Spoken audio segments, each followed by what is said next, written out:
Esiet sveicināti! Esiet sveicināti visi šeit Swedbank mūsu telpās, tie, kas esat klātienē. Un, protams, esiet sveicināti arī visi, kas esat pieslēgušies mums attālināti, gan Delfos, gan Letas kanālā, gan arī Swedbank sociālajās platformās, visos Latvijas novados. Vai zaļais kurs ir iespēja?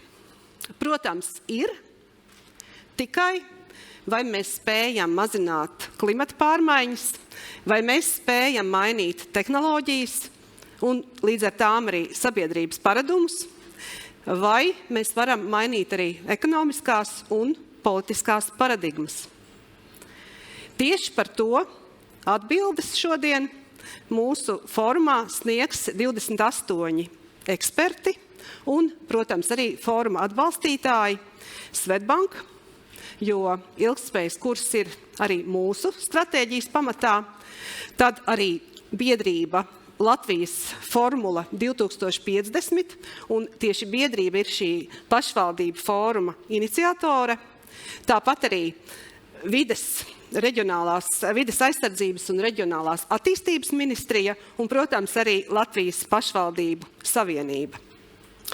Un zaļā kursa jautājums ir svarīgs arī Latvijas pilsētām un visām pašvaldībām, jo tieši jūs esat tie, kas esat vistuvāk saviem cilvēkiem. Jūs zinat savus uzņēmējus, tāpat arī vietējās kopienas, un tieši jūs esat tie cilvēki, kas vislabāk zina arī reģionu ilgtspējas attīstības potenciālu. Un, protams, vislabāk jūs esat tie, kas zinat jūsu vietējo cilvēku gaidas. Un tieši tādēļ fórumam startu dos Latvijas formulas 2050 valdes priekšsēdētājs, Latvijas mobilais telefons prezidents Juris Binde, Swedbank valdes priekšsēdētājs Lauris Mencis, vides aizsardzības un reģionālās attīstības ministre Inga Bērziņa un Latvijas pašvaldības savienības priekšsēdis Gins Kamīnskis. Ļoti cienījamā ministrs kundze, cienījamās dāmas, godātie kungi, pašvaldību vadītājs un vadītāji, dombiedri. Man ir liels prieks jūs sveikt šajā konferencē, un vispirms es gribu izteikt pateicību visiem sadarbības partneriem. Pirmkārt, Swedbankai, kura inicijēja šo fórumu, un arī visiem tiem dalībniekiem un organizatoriem, kuri ir rūpējušies, lai šis fórums mums noritētu raiti, interesanti un dotu būtisku pienesumu mūsu valsts attīstībai. Eiropas zaļais kurs nav tikai Eiropas Savienības ideoloģiskais koncepts. Tam ir fundamentāls vides aizsardzības, sociālais un ekonomiskais pamatojums. Ambiciozi izvirzītais mērķis līdz 2050. gadam, kas, starp citu, sakrīt ar Latvijas formulas skatījumu horizontu, panākt līdz 2050. gadam klimatneitralitāti, paredz būtisku transformāciju vides, enerģētikas, transporta, rūpniecības un lauksaimniecības jomās, radot jaunu impulsu ilgspējīgas ekonomikas izaugsmei. Šīs politikas iniciatīva kontekstā tagad norisinās ilgspējīga tehnoloģija un inovācija attīstība, kas kļūst par galveno ekonomikas dzinējspēku. Vienlaikus veicinot jaunu ekonomikas darbības modeļu attīstību un tostarp arī reģionos. Tā ir arī iespēja revitalizēt Latvijas reģionus un līdzsvarot to attīstību attiecībā pret Rīgu. Lai veicinātu vienotu valsts attīstību un pašvaldību sadarbību zaļā kursa ietvaros, ir svarīgi izstrādāt koordinētu un visaptverošu pieeju, kā arī sekmēt uzņēmēju un vietējo kopienu sadarbību ar iedzīvotājiem un citām ieinteresētajām pusēm, kopā radot sinerģiju pārdomātai un efektīvai resursu izmantošanai, vides ilgspējas veicināšanai. Zaļā kursa efektīva ieviešana reģionu pašvaldībās ir būtiska ne tikai vides ilgspējas, bet arī sabiedrības labklājības uzlabošanā.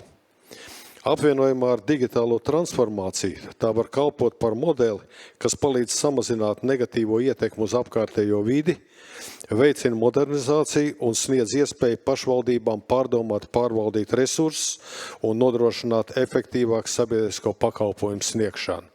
Es ceru, ka mūsu šodienas konference sniegs iespējami daudz atbildes uz šiem jautājumiem, kā arī ievirzīs tālākas attīstības perspektīvas un domāšanas virziens, lai tādējādi dot iespēju arī politiķiem veidot, pārdomāt politiku, kuru mēs no šī zaļā kursa būtu nevis zaudētāji, bet ieguvēji. Veiksmīga konference. Paldies!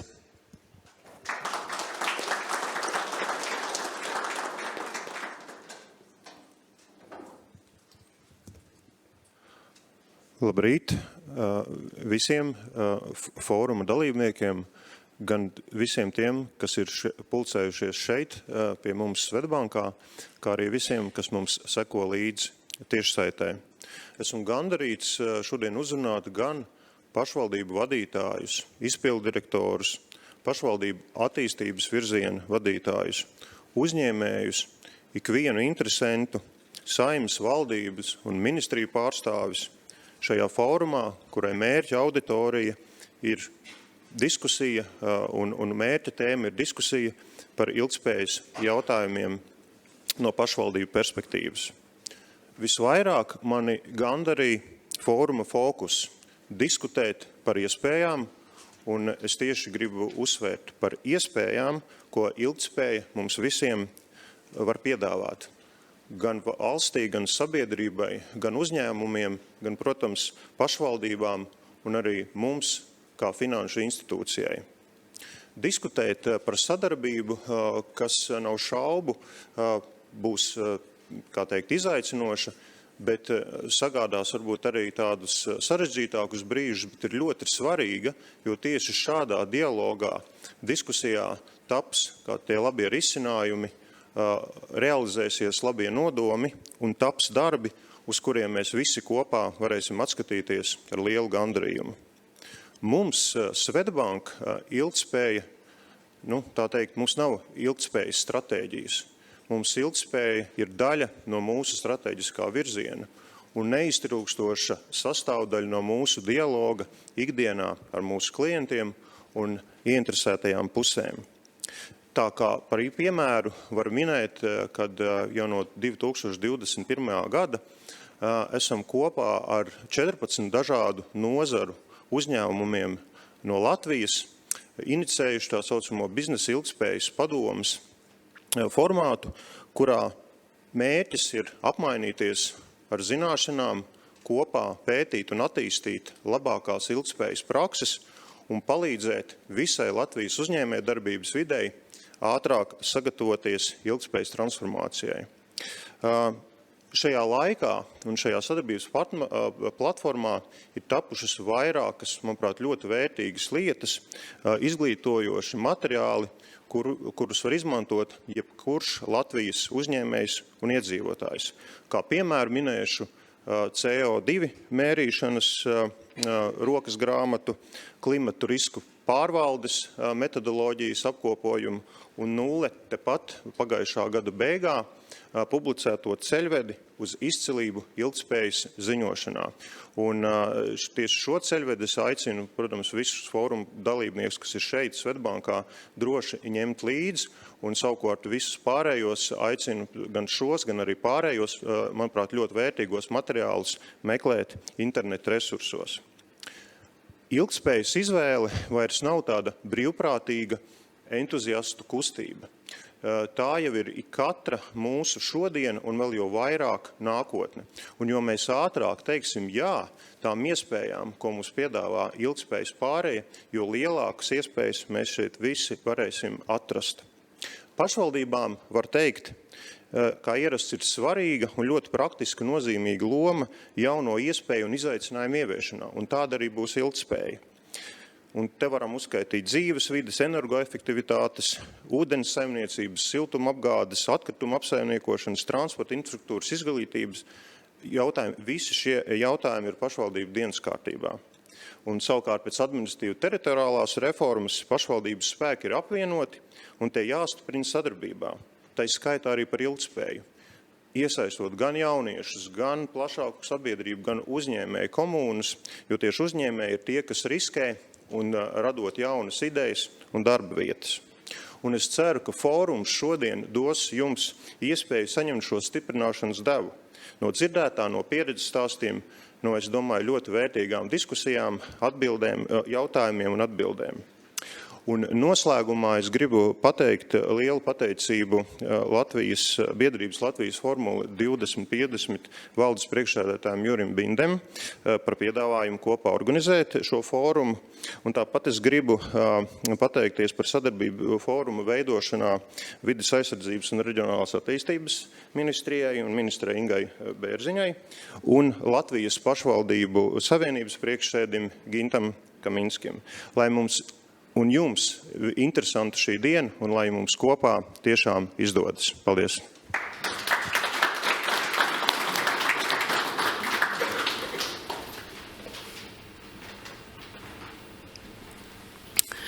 Labdien, cienījamie fóruma dalībnieki! Vai zaļā kursa īstenošana ir iespējas sociālās ekosistēmas kvalitātes pilnveidē Latvijas pašvaldībās un lokālajās kopienās? Mana atbilde ir viennozīmīgi jā. Tomēr, ja mēs vēlamies, lai Latvijā iedzīvotājiem paaugstinātos dzīves kvalitāte, vide būtu veselīga un pārkārtošanās uz zaļo ekonomiku sociāli taisnīga, ir svarīgi, lai zaļo kursu ne tikai izprastu, bet arī tā īstenošanā būtu iesaistīts ik viens. Latvija kopā ar citām Eiropas Savienības dalību valstīm ir uzņēmusies juridiskas saistības līdz 2050. gadam panākt klimata neutralitāti. Šo mērķi būs iespējams sasniegt tikai sadarbībā ar iedzīvotājiem un kopienām. Pretējā gadījumā tas nerealizēsies. Zaļā kursa panākumi un mūsu ceļš uz klimata neutralitāti lielā mērā būs atkarīgs no vietējo un reģionālo pašvaldību spējas īstenot klimata politiku un savās teritorijās kļūt par progresīviem celmlaužiem. Svarīgi ir arī spēja sadarboties, apvienot spēkus gan pašvaldībām, valsts institūcijām un uzņēmējiem, lai zaļā kursa īstenošana būtu sekmīga un tā mērķi salāgoti ar reālajām iespējām. Būtisks un veicinošs klimata un enerģētikas politiku un pasākumu īstenošanā un monitoringam pašvaldību līmenī ir dalība pilsētu mēru paktā, kas paredz apvienot spēkus, lai kopīgi tuvotos zaļā kursa mērķiem – klimata neitrālai, noturīgai un taisnīgai Eiropai, kuras pilsētās cilvēki dzīvo veselīgā vidē, kas ir stimulējoši vietējo uzņēmumu darbībai.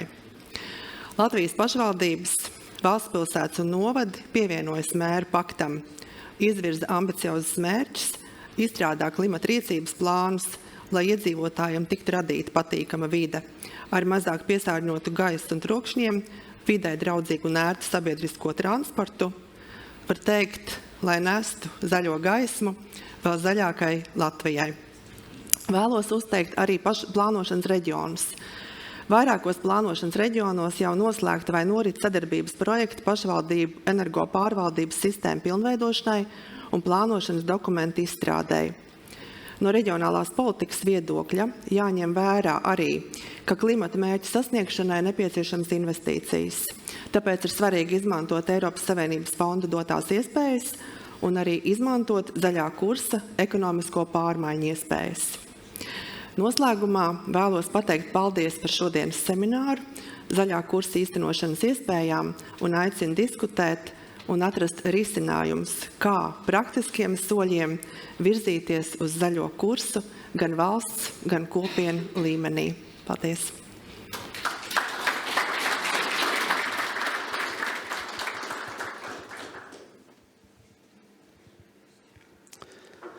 Labrīt, esiet sveicināti ministrs kundze, pašvaldību vadītāji, uzņēmēji, gan šeit zālē, gan tie, kas mūs skatās arī attālināti.